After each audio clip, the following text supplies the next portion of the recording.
When Drake, Titan, Vaughn decided to target the new rookie in the Baltimore Orioles dugout, he had no idea he was about to learn a lesson from one of baseball's greatest legends. Welcome to another incredible true story from the Diamond. Don't forget to comment where you're watching from today.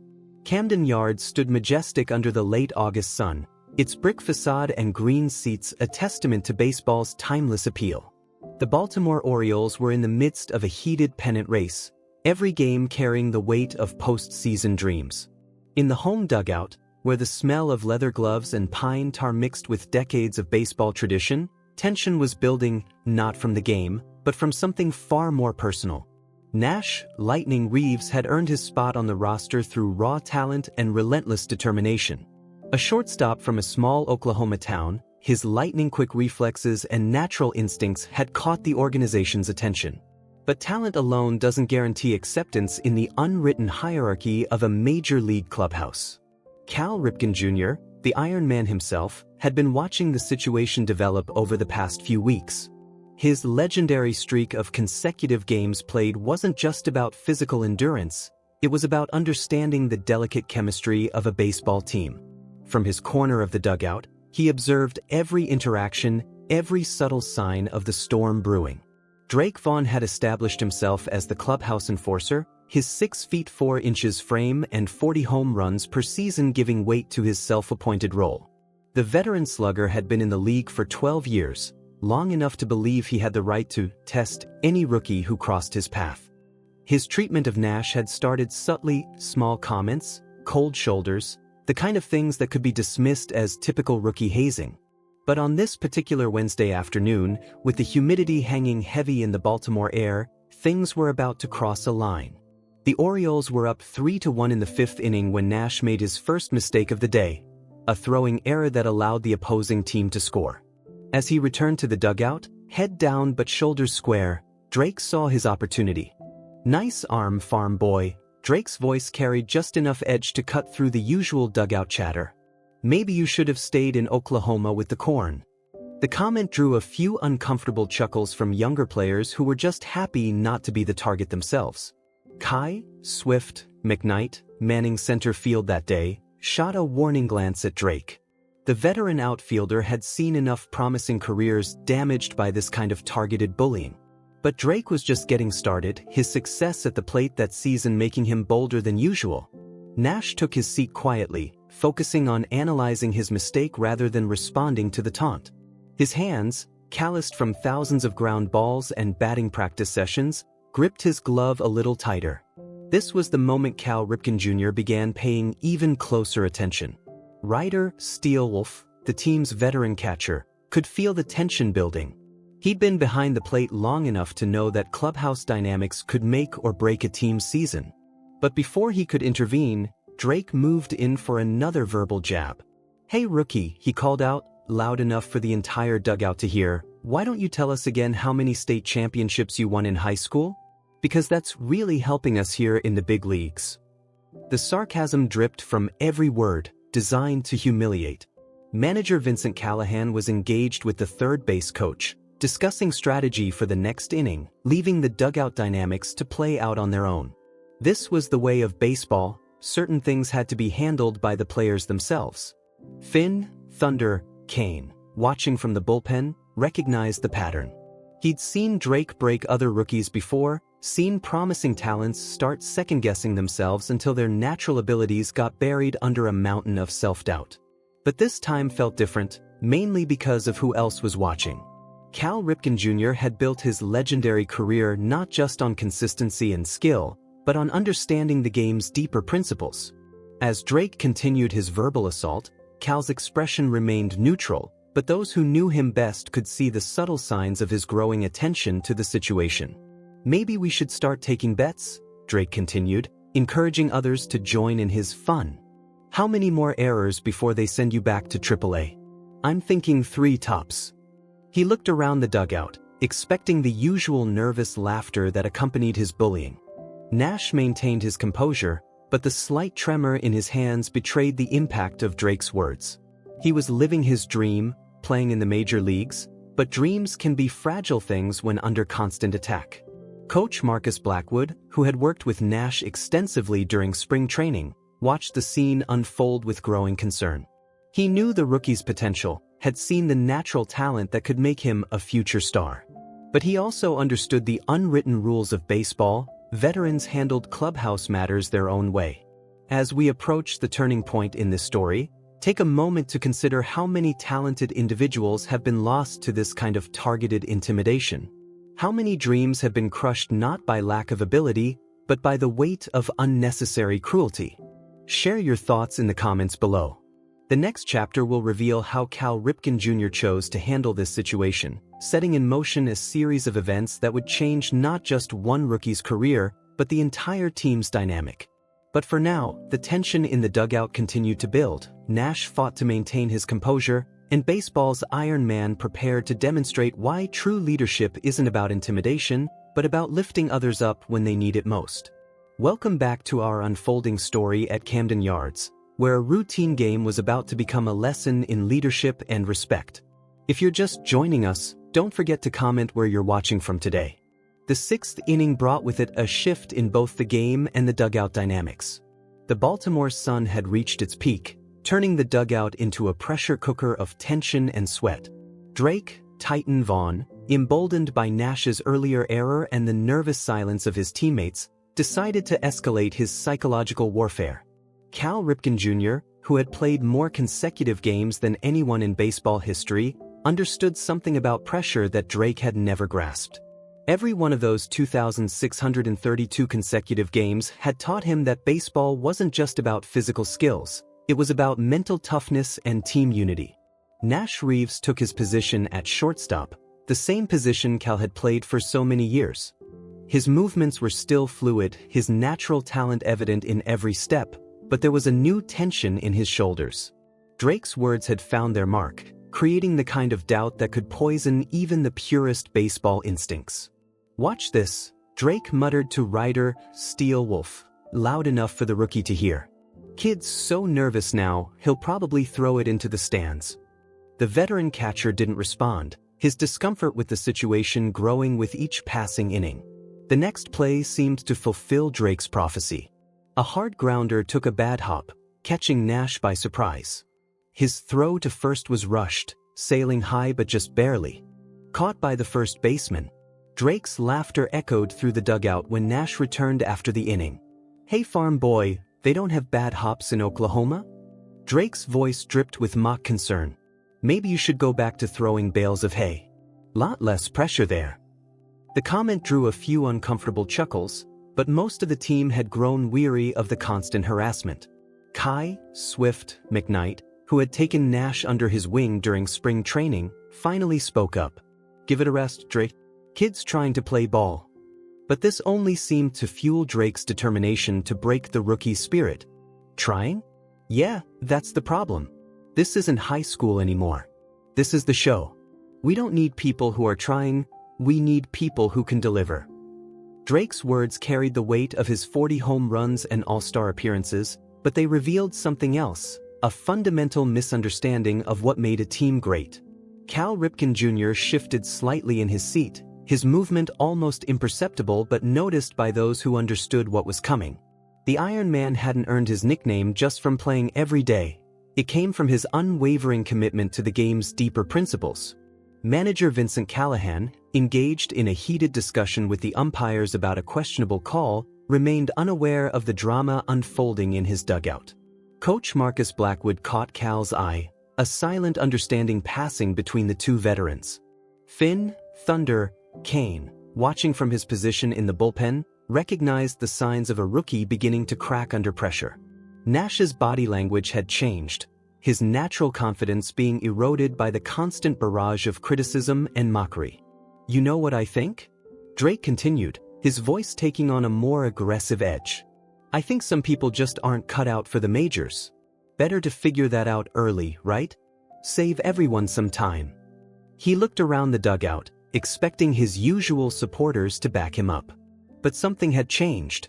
The atmosphere in the dugout had shifted. Cal Ripken Jr.'s silence had taken on a different quality, not the silence of someone avoiding conflict, but the calculated pause of a leader choosing the perfect moment to act.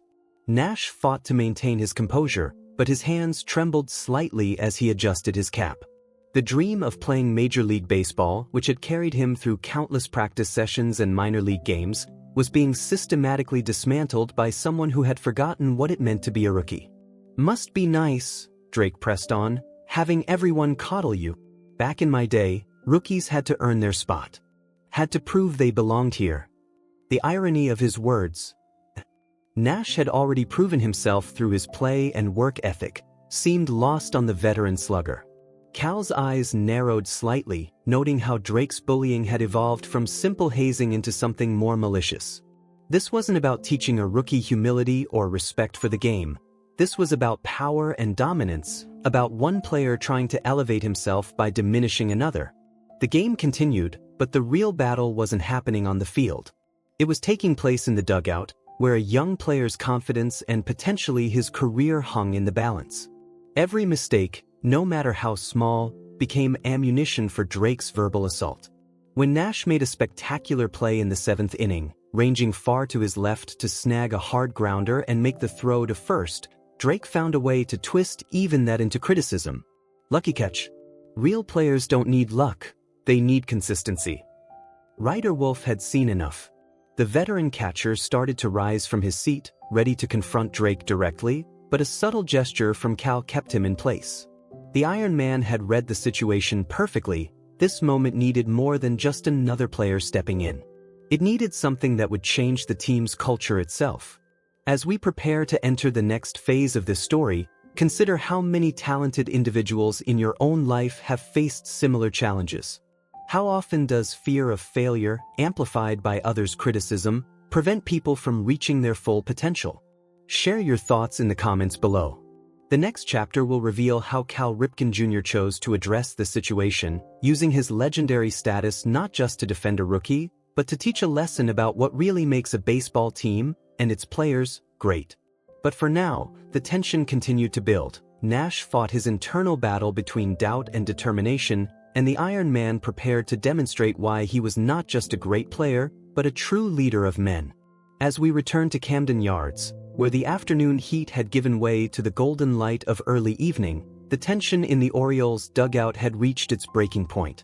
If you're just joining us now, make sure to comment where you're watching from today. The score remained close at 3-2, Baltimore's lead growing more precarious with each inning. But the real drama wasn't on the scoreboard. It was in the increasingly hostile atmosphere of the dugout. Drake, Titan, Vaughn had spent 7 innings systematically attempting to break Nash Reeves' spirit, and now he was moving in for what he thought would be the finishing blow. Cal Ripken Jr. had seen countless players come and go during his legendary career. He'd witnessed the delicate balance between maintaining high standards and destroying confidence, between teaching lessons and inflicting unnecessary cruelty. As Drake prepared his next verbal assault, the Iron Man's patience had finally reached its limit. "Hey rookie," Drake called out, his voice carrying that dangerous edge of false camaraderie, "why don't you tell everyone about that error in the 5th? Walk us through your thought process, or lack of it." He laughed, expecting his usual supporters to join in. Nash sat perfectly still, his hands clasped tightly around his glove. The young shortstop had endured hours of this treatment, maintaining his composure even as doubt and frustration threatened to overwhelm him. But something in Drake's tone suggested this was about to get worse. Ryder, Steele, Wolf exchanged glances with Kai, Swift, McKnight, both veterans recognizing that the situation had moved beyond typical rookie hazing into something uglier. Finn, Thunder, Kane, watching from the bullpen, could sense the change in atmosphere even from his distant vantage point. "Actually," Drake continued, rising from his seat, "let's talk about what it really takes to play in the majors. It's not about talent, it's about having what it takes between the ears. And some people," he stared directly at Nash, "just don't have it." That's when Cal Ripken Jr. stood up. The movement was deliberate, almost casual, but it carried the weight of 2,632 consecutive games, multiple Gold Gloves, and a career that had redefined what it meant to be a professional baseball player. The dugout fell silent, even the sounds of the game seeming to fade into the background. "You know, Drake," Cal's voice was measured, carrying that distinct tone of authority that needed no volume to command attention. "I've been watching you work really hard today." The statement caught Drake off guard. It wasn't the intervention he'd expected. "Putting in a lot of effort," Cal continued, moving to stand near Nash, "trying to tear down a teammate. Makes me wonder why someone with your experience would feel so threatened by a rookie's success." The words landed with precision, cutting through Drake's carefully constructed facade. Coach Marcus Blackwood, who had played with Cal years ago, recognized what was happening. This wasn't just about defending a rookie, this was about addressing a cancer in the clubhouse that had been allowed to grow unchecked for too long. "I've played this game a long time," Cal went on, his eyes meeting those of every player in the dugout. "Seen all kinds of talent come and go. But you know what separates the great players from the ones who just pass through? It's not their batting average or their home run total. It's their understanding that baseball is about making everyone around you better." Drake's face had reddened, his usual confidence cracking under the weight of Cal's words. "I'm just trying to toughen him up," he protested, but the excuse sounded hollow even to his own ears. "No," Cal replied firmly, "you're trying to make yourself feel bigger by making someone else feel smaller. That's not leadership, Drake. That's fear." The Iron Man's words carried no anger, just the calm certainty of someone who had seen enough to know the truth when he spoke it. Nash sat straighter, drawing strength from Cal's presence beside him. The legendary shortstop's defense meant more than just protection. It was validation of his right to be there, his potential to succeed. "Let me tell you something about playing shortstop in the major leagues." Cal addressed the entire dugout but kept his focus on Nash. "Every error, every mistake, stays with you. But it's not about never making mistakes. It's about how you respond to them. It's about having the courage to keep putting yourself out there, play after play, game after game."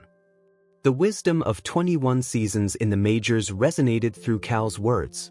Manager Vincent Callahan, who had finally noticed the confrontation, stood back and allowed it to unfold. Some lessons needed to come from the players themselves. "I've watched Nash in practice," Cal continued. "Seen him take hundreds of ground balls after everyone else has gone home.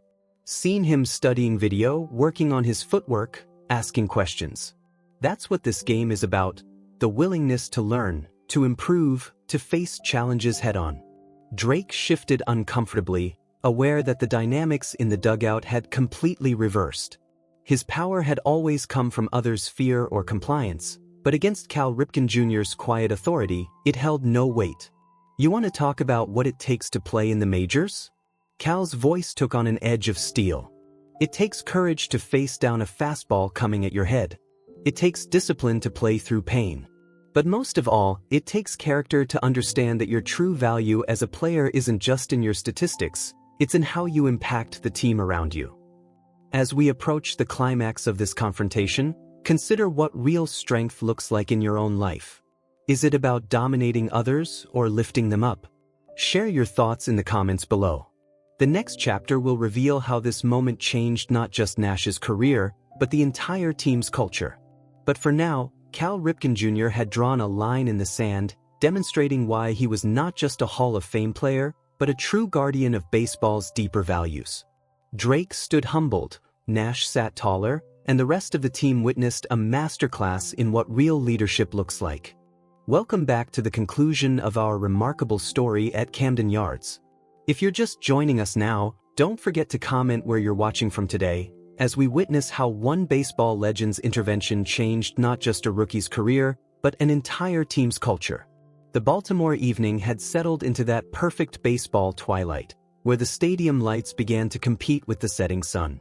The Orioles still led 3-2 in the 8th inning, but the score had become secondary to the transformation taking place in their dugout. Cal Ripken Jr.'s words hung in the air, their impact visible on every face in the dugout. Drake Titan Vaughn, who had spent the day trying to break a rookie's spirit, now found himself confronting uncomfortable truths about his own behavior. The veteran slugger's face showed the internal struggle between pride and the undeniable wisdom in Cal's message. "You know," Cal continued, his voice carrying that unique mix of authority and mentorship, "I remember my first season in the majors. Made 3 errors in one game against Milwaukee. Felt like the world was ending. He paused, letting the personal revelation sink in. But you know what I learned that day? It's not about the mistakes, it's about how the team around you helps you bounce back. Nash Reeves sat straighter, his eyes fixed on Cal. The Iron Man wasn't just defending him, he was teaching everyone present about what really matters in baseball and in life. Ryder, Steele, Wolf, and Kai, Swift, McKnight exchanged knowing looks, recognizing they were witnessing something special. Baseball is unique, Cal went on, addressing the entire dugout but keeping a hand on Nash's shoulder. It's the only sport where you can fail 7 times out of 10 and still be considered great. But that's not what makes it special. What makes it special is how we help each other handle that failure, how we build each other up instead of tearing each other down. Drake, who had been standing awkwardly near the water cooler, finally found his voice. I thought I was helping toughen him up. The words sounded hollow even to him, but they represented the first crack in his armor. Cal's response was measured but firm.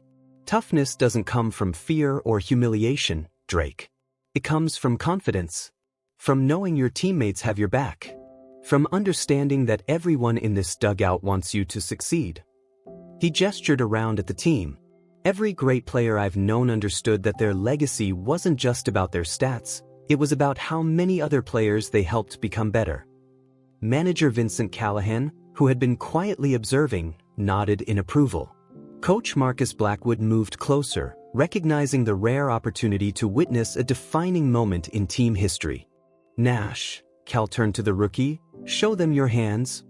Nash held out his palms, revealing the calluses and blisters from countless extra practice sessions.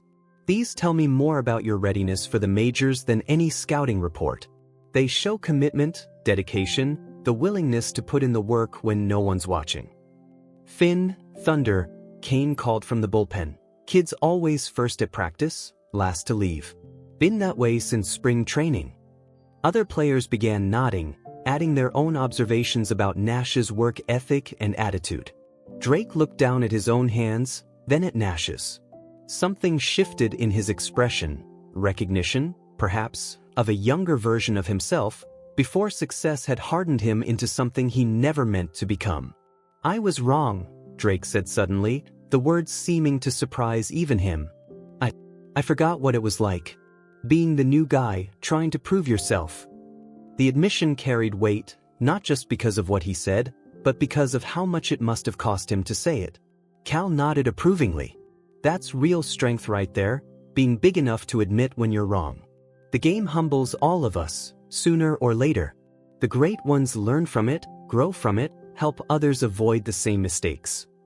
The tension in the dugout had transformed into something else, a shared understanding, a reconnection with baseball's deeper truths. Nash's eyes were clear now, the doubt replaced by determination. Drake's posture had changed, the bully's swagger replaced by something more genuine. Tomorrow, Cal announced to the dugout, we're taking extra infield practice. Anyone who wants to work on their game, I'll be there early. Sometimes the best way to lead is to help others improve. The offer wasn't just about baseball skills, it was about rebuilding team chemistry, about creating the kind of environment where everyone could thrive. 1 month later, the changes in the Orioles clubhouse were remarkable. Nash had grown into his role, his natural talent flourishing in the supportive atmosphere. More surprisingly, Drake had transformed into something of a mentor himself, particularly with the younger players. He discovered that helping others succeed actually made him a better player and person. The team's performance reflected the change in chemistry. Their defense tightened up, their offense became more consistent, and their winning percentage improved dramatically. Baseball people around the league noticed the difference, though few knew the full story of what had sparked the transformation. Cal would occasionally catch Nash and Drake working together before games, the veteran now sharing his experience in a way that built up rather than tore down. The sight always brought a slight smile to the Iron Man's face, proof that the game's deeper lessons could still change lives. As the season progressed, the story of that day became part of Orioles lore, passed down among players as an example of true leadership and the power of standing up for what's right. Nash would go on to have a solid rookie season, his confidence growing with each game. Drake, surprisingly, had his best year in recent memory, as if the weight of maintaining his tough guy image had been holding him back. Before a late-season game, a young fan asked Nash for advice about dealing with bullies. The rookie shortstop glanced at Drake, then at Cal, before answering, "Remember that true strength isn't about putting others down, it's about lifting them up. And sometimes, the people who seem strongest are just waiting for someone to remind them of that." As we conclude this remarkable story, take a moment to reflect on the power of positive leadership in your own life. When have you seen someone stand up for what's right, not through confrontation, but through wisdom and understanding? Share your experiences in the comments below. Remember, as Cal Ripken Jr. demonstrated that day, real change doesn't always come from dramatic confrontations. Sometimes it comes from someone having the courage to speak truth with compassion, to stand firm with dignity, and to show others a better way forward. The lessons learned in that dugout continue to influence players throughout baseball. It's a reminder that in sports, as in life, our true legacy isn't just about personal achievements, it's about how many lives we touch, how many people we help become better than they thought they could be. If you're ever at Camden Yards, take a moment to look toward the home dugout. While the players have changed, the spirit of that day lives on, a testament to the power of leadership, mentorship, and the enduring truth that baseball, at its best, is about more than just winning games. It's about building character, fostering growth, and remembering that everyone, no matter their status or statistics, deserves the chance to prove themselves on that diamond of dreams.